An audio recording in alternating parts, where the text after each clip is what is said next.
باللہ من الشیطان الرجیم بسم اللہ الرحمن الرحیم وقال علیہ السلام العلم وراثۃ کریمہ والآداب حلل مجددہ والفکر مرآۃ صافیہ۔ ناظرین گرامی،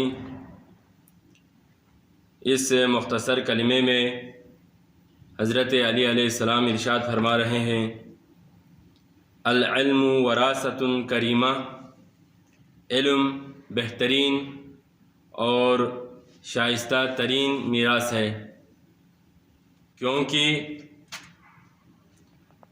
مال تقسیم کرنے سے کم ہو جاتا ہے، مال سڑ جاتا ہے مرور زمانے کے ساتھ، مال چوری بھی ہو سکتا ہے، لیکن علم نہ چوری ہوتا ہے اور نہ استعمال کرنے سے کم ہوتا ہے اور نہ سڑنے کا بوسیدہ ہونے کا خطرہ ہے۔ تو علم ایک بہترین میراث ہے۔ تاریخ انبیاء میں دیکھیں تو انبیاء علیہم السلام نے بھی میراث میں علم ہی کو چھوڑا۔ پیغمبر اکرم صلی اللہ علیہ وسلم فرماتے ہیں کہ ان العلماء ورثۃ الانبیاء، بے شک علماء انبیاء کے وارث ہیں۔ ان الانبیاء لم یورثوا دینارا ولا درہما ولکن ورثوا العلم فمن اخذ منہ اخذ بحظ وافر۔ انبیاء علیہم السلام نے میراث میں نہ دینار کو چھوڑا نہ درہم کو چھوڑا، بلکہ انبیاء علیہ السلام نے اپنے ماں باپ اور اپنے نسل میں علم کو چھوڑا، اور جس کسی نے علم حاصل کیا بہت بڑا خزانہ حاصل کیا اس نے۔ اسی طرح فرماتے ہیں والآداب حلل مجددہ، آداب کا مفہوم بہت وسیع ہے، اس میں تواضع، امانت داری، صداقت، محبت، شرافت، بہت سارے اس میں مفہوم، بہت سارے آپ مصداق فرض کر سکتے ہیں، اور معروف ترین مصداق یہی ہے۔ حلل، یہ لفظ حلتن کی جمع ہے۔ حلل وہ کپڑا جو زینت شدہ ہو یا جس کو سجایا گیا ہو، اور مجددہ اس طرح سے سجایا ہو کہ وہ کبھی پرانا نہ ہو۔ تو ادب ایک ایسا لباس ہے جو مختلف چیزوں سے سجایا گیا ہے، اور اس کو اس طرح سے سجایا ہے کہ وہ کبھی پرانا نہیں ہوتا۔ جس طرح سے ایک لباس کو مختلف نقاش کے ذریعے سے، مختلف زیورات کے ذریعے سے اگر سجایا جائے تو اس کی قیمت بڑھ جاتی ہے، اسی طرح سے انسان اپنے آپ کو مختلف اوصاف کے ذریعے سے اگر مزین کرے تو اس انسان کی بھی قیمت باقی انسانوں کے نسبت بڑھ جاتی ہے۔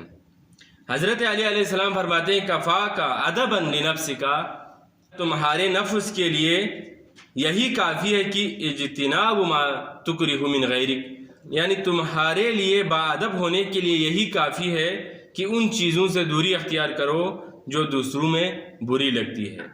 اسی طرح امام صادق علیہ السلام فرماتے ہیں کہ ادبنی ابی بثلاث، میرے والد بزرگوار علیہ السلام نے مجھے ادب کے 3 اصول بتائے ہیں۔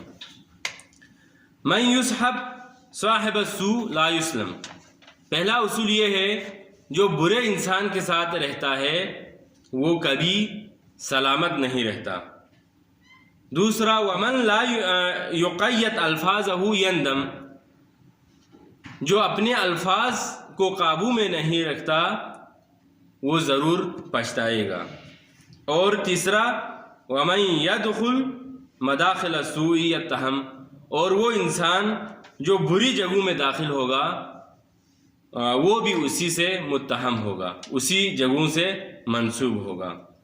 اسی طرح امام صادق علیہ السلام فرماتے ہیں کہ اپنے ایک دوست کو، اپنے ایک محب سے آپ نے فرمایا اے میرے پیروکار، میرے شیعوں سے کہنا، میرے پیروکاروں سے کہنا کہ معنویات کے اعتبار سے اس قدر وہ ترقی کرے کہ لوگ اس کو دیکھ کر کہے کہ یہ جعفری ہے۔ اگر اس طرح سے کہے تو میں خوش ہو جاؤں گا۔ ھذا ادب جعفر، اور جعفر ابن محمد کا ادب یہی ہے۔ آخری کلمہ والفکر مرآۃ صافیہ، فکر صاف ستھرا آئینے کی طرح ہے. جس طرح سے آئینے میں انسان دیکھے تو انسان کے چہرے کے اوپر، جسم کے کسی حصے کے اوپر جو داغ ہو یا کوئی نشان ہو تو آئینہ بغیر بدون لحاظ وہ سب اس کو دکھا دیتا ہے. اسی طرح سے انسان غور و فکر کرے تو اس کے روحی اور معنوی جو برائی اور عیوب ہے وہ اس کو دکھا دیتی ہے فکر. اسی طرح امام صادق علیہ السلام فرماتے ہیں کہ کان اکثر عبادت ابی ذر رحمہ اللہ التفکر والاعتبار. ابا ذر رحمۃ اللہ علیہ کی عبادت زیادہ تر فکر کرنا اور عبرت حاصل کرنا تھی. تو انسان کو چاہیے کہ غور و فکر کریں. جس طرح سے یعنی ہر فکر مراد نہیں ہے، بلکہ انسان اس طرح سے فکر کرے وہ فکر جس طرح سے حضرت حر نے فکر کیا تھا، اسی طرح سے حضرت ابا ذر نے جو فکر کی اس طرح سے انسان غور و فکر کرے تو انسان کے جو معنوی لحاظ سے روحی جو عیوب ہے وہ اس کے لیے آشکار ہو جائے گا، اور وہ آرام سے اور بہت آسانی کے ساتھ ان عیوب سے اپنے آپ کو نجات دلا سکتا ہے. والسلام علیکم ورحمۃ اللہ وبرکاتہ.